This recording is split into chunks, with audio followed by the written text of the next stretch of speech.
नमस्कार। क्या हाल चाल है? सब ठीक है? बहुत बढ़िया बहुत बढ़िया। अपनों और अपने को ख्याल रखो और जब टाइम मिले तो वीडियो देखो। देसी देख बिगर ब्रेक बगैर लाग लपेट, बिल्कुल देसी अंदाज में। आजकल बीएसपी की तरफ से तो बस एक ही चर्चा है, और चर्चा क्या है? चर्चा है कि बीएसपी सुप्रीमो मायावती ने एनडीए के उम्मीदवार द्रौपदी मुर्मू और जगदीप धनखड़ राष्ट्रपति और उपराष्ट्रपति दोनों को समर्थन दे दिया है। तो विपक्षी कह रहे हैं कि देखो हमने गलत तो नहीं कही, ये बीजेपी की बी टीम है, यानी कि बी टीम करार दे रही हैं विरोधी पार्टियां। और बसपा सुप्रीमो को कहना है, बसपा सुप्रीमो ने स्पष्ट कही कि वो आदिवासी समाज थे में ही जो राष्ट्रपति या लिया उन्होंने वहाँ को समर्थन करो, क्योंकि उनकी पार्टी हमेशा से पिछड़े आदिवासी समाज के संग है, उनकी ये आइडियोलॉजी है। तो द्रौपदी मुर्मू के नहीं है उन्होंने के बात कही, और जगदीप धनखड़ के नहीं है वो क्या कह रही हैं? जगदीप धनखड़ के नहीं कह रही हैं कि हम अपने सोच समझ के कि हमने फैसला लियो है। और क्योंकि जगदीप धनखड़ भी जाट समाज से में, हालांकि वो हरियाणा से हैं, लेकिन कहीं ना कहीं बीएसपी सुप्रीमो मायावती ने जाट समाज को साधने की कोशिश करी है। लेकिन अब यहाँ में सवाल ये है कि अगर बीजेपी के बारे में देखो जाए तो बीजेपी भी जाट समाज को थामने की कोशिश कर रही है। आपको मालूम ही होगी 36 को आंकड़ा है जाटन को और बीजेपी को, या 36 को आंकड़ा है किसान आंदोलन थे। वाते पहले तो सबसे पश्चिम यूपी में सबसे मजबूत जो वोट हो वो बीजेपी के नहीं है, वो जाटन को हो। लेकिन वहाँ में धीरे धीरे करके टूट चलती चली गई, और किसान आंदोलन के बाद में तो बिल्कुल ऐसे हैगी। वहाँ के बाद जैन चौधरी की जीत हुई। जैन चौधरी की एक भी सीट नहीं आई, लेकिन बाकी उनकी अच्छी सीट आई। वहाँ के बाद जैन चौधरी यानी कि आरएलडी और सपा को गठबंधन है पश्चिम उत्तर प्रदेश में अच्छो वर्चस्व है, पूरी जाट लैंड गई जाए। उधर बीजेपी थामने के चक्कर में कि भाई कहीं ना कहीं उपराष्ट्रपति पद जाट कैंडिडेट होगो तो कहीं ना कहीं जाटन को साधने की बीजेपी को आसानी होगी। अब बसपा सुप्रीमो भी यही बात को सोच रही हैं। अब बसपा सुप्रीमो बेहतर साध रही हैं या बीजेपी बेहतर साध रही हैं, यह बात को तो आप बताओगे कि कौन साध रहे हो। और विरोधी कह रहे हैं कि जी की बीजेपी की बी टीम है। अब बसपा सुप्रीमो पश्चिम यूपी में सपा के गठबंधन को कमजोर करने के लिए जाटन को उन्होंने समर्थन करो, उनको मानने के होगा। और बहुत से लोगों को, क्या आपको भी ये मानना होगा, कछु लोगों को मानना नहीं होगा। लेकिन कहीं ना कहीं एक बात तो बिल्कुल सत्य है। एक बात सत्य क्या है कि पहली नज़र में आपको यही बात लगेगी कि कोई बहुत ज़्यादा फायदा हो या इन बात अंते हो, तो वो नज़र आ नहीं रहा। क्यों ना आ रहा? अब जो राष्ट्रपति बना रहे हैं फायदा वो लेंगे। अब बीएसपी को क्या बात को फायदा मिलेगा? कोई बहुत ज़्यादा फायदा ना मिल जाएगा, और थोड़ा बहुत मिल भी जाए तो बातें का छूना है। लेकिन सवाल खामोखा के जरूर उठ रहे हैं। अच्छा, बीएसपी सुप्रीमो सवाल तो उठा रही हैं, मतलब सरकार पे सवाल तो उठामे, लेकिन 4-6 सवाल उठामे बहुत कैडे कर गए। बाकी बाद में कोई ना कोई ऐसा मामला रह जाएगा, वो सब मामला ढीलो पड़ जाए। तो अगर ऐसे ही मामलो ढीलो पड़ तो रो दो कि जाते जो है कहीं ना कहीं जनता में जो संदेश है वो संदेश बहुत बेहतर नहीं आ रहा, वो संदेश नेगेटिव जा रहा। और अभी समाज के लिए यहाँ ज़रूरत है पॉजिटिव लाने की। समाज में पॉजिटिव थिंक जब तक नहीं बैठेगी, जब तक नहीं बनेगी, जब तक कछु नहीं होगा।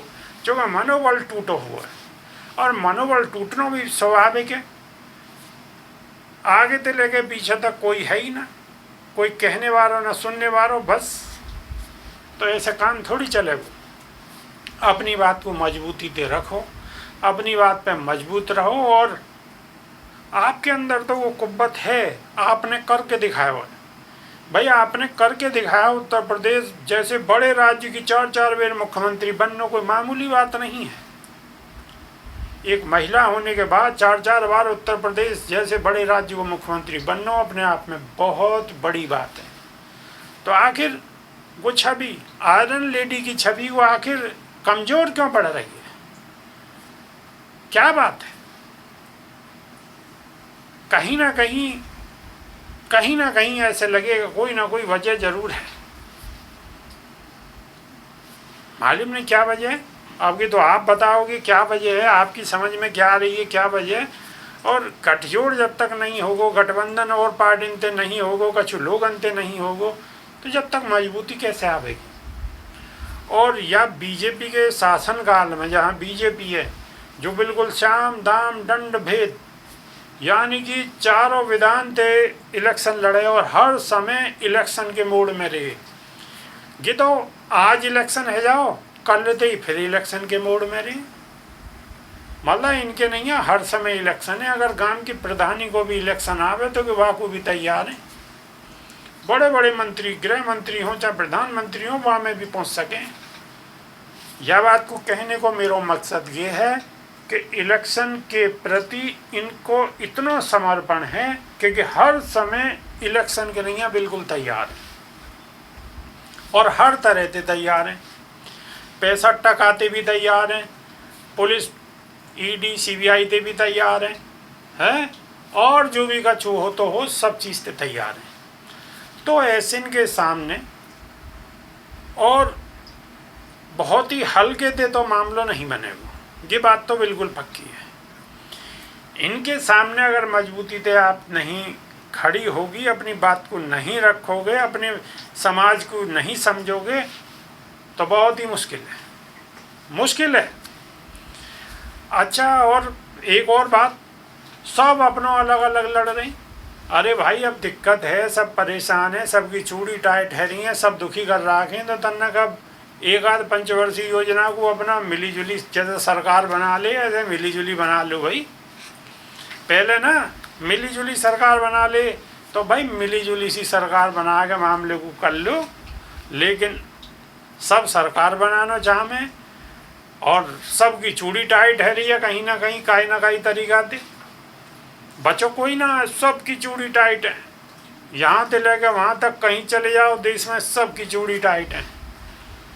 तो अकेले तो बड़ा मुश्किल है। या बिल्कुल कोई ममता बनर्जी जैसे हैं हैकर, देखो इलेक्शन में व्हील चेयर, पैर में चोट लग गई, प्लस्तर है वो हाथ में, और जन क्या क्या। या फिर इतना केड़ो समर्पण होना चाहिए। तो कहीं ना कहीं मजबूत तो होना पड़ेगा, और जब ही समाज इकट्ठो है कि सारों को सारों लग पावेगा। आने कहीं ना कहीं बैटरी सबकी डाउन है जाए। आप जो खबर करें उनकी भी बैटरी डाउन है जाए कई बार। तो बात को समझ रहे होगे मेरी बात को? ज़्यादा मत कहलवाओ, बात को समझो, बस समझने पे ज़्यादा ध्यान दो, लफ्ज़न पे बहुत ज़्यादा ध्यान मत दो, भावना को समझो। भावना समझ रहे होगे आप कि कहीं ना कहीं मजबूती दिखानी पड़ेगी। अगर मजबूती नहीं दिखाओगे तो बस ऐसे ही रह जाओगे, क्योंकि जिनके सामने आप लड़ रही हो वो बहुत ताकतवर हैं और बहुत बड़े वारे हैं। उनके सामने आप ऐसे नहीं जीत पाओगे। कितनी ही कोशिश कर लो, लेकिन उनके सामने ऐसे नहीं जीत पाओगे। वाकई नहीं, आपको बहुत कछु दांव पे लगाना पड़ेगा।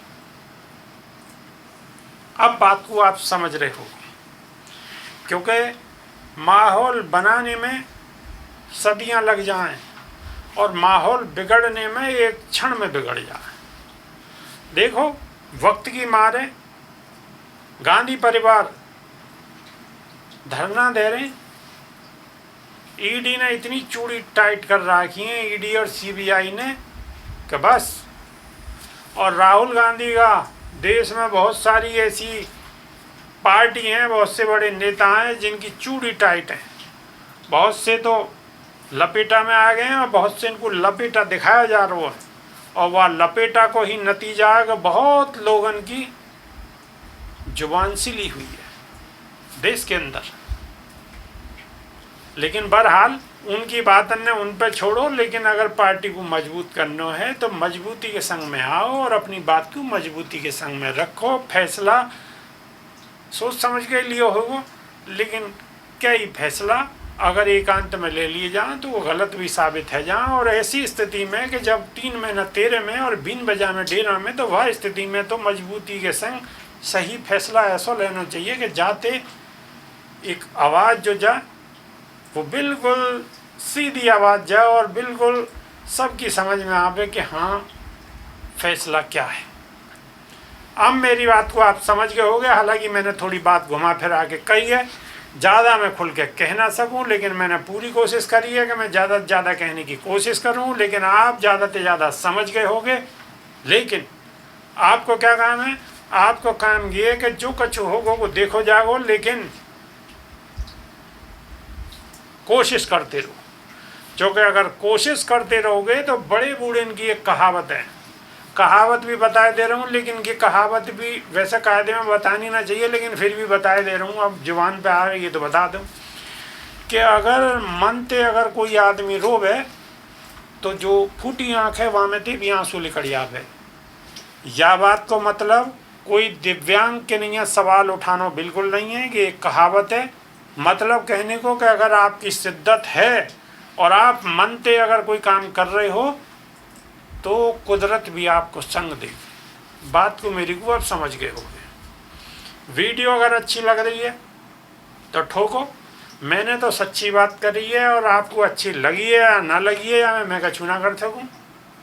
मैंने बिल्कुल सच्ची बात करी है अपने दिल से। ऐसा गए मैं गलत हूँ तो मेरी बात को मत सुनियो, और मैं सही हूँ तो कमेंट करके ज़रूर बताइए, ठीक है। नई वीडियो में बहुत जल्दी फिर दोबारा मुलाकात होगी। जब तक के नहीं आना देसी देख बिगर ब्रेक पगड़ लागल बिल्कुल देसी अंदाज में। बहुत बहुत धन्यवाद, नमस्कार।